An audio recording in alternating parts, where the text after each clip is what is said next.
A continuació té la paraula l'il·lustre senyor Joan Laporta.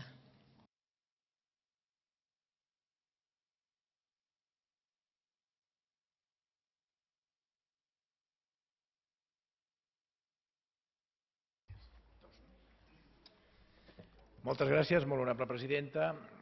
il·lustres diputats i diputades. Podria arribar a compartir la motivació de la proposició de llei del Partit Popular, però no estic d'acord amb que la deducció que plantegen afecti el tram autonòmic. S'ha dit aquí,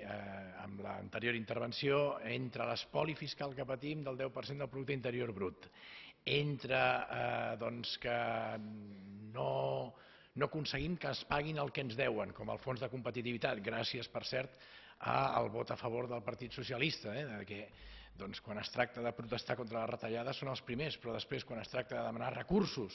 per combatre aquestes retallades resulta que no, que voten en contra que Madrid ens pagui el que ens deu. I entre que possiblement tampoc tenim la perícia i l'habilitat per aconseguir més ingressos i a més tampoc sembla que tinguem pressa per aconseguir el concert econòmic tan comentat aquí per part del govern, ens trobem en una situació realment delicada respecte de les finances de la Generalitat de Catalunya. Per tant, no crec que sigui prudent el reduir més els ingressos. Val a dir també que sí que és cert que el sistema sanitari privat ajuda a reduir la pressió que té el sistema sanitari públic, però també és cert que, donat la crisi que patim, hi ha moltes famílies que deixaran de contractar o ja han deixat de contractar mútues i això provocarà més tensions en el sistema sanitari públic i, per tant, necessitarem de tots els recursos que siguin necessaris. En aquest sentit, a més, un sistema sanitari, repeteixo, que està patint unes retallades obligades per la delicadíssima situació, jo diria pèssima situació fiscal de Catalunya. Votaré en contra de la proposta, més enllà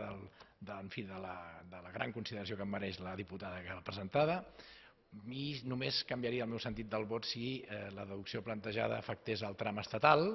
i, per tant, deixem de castigar les finances dels catalans i, al cap i a la fi, són els recursos que han de revertir en els ciutadans i ciutadanes de Catalunya. Moltes gràcies.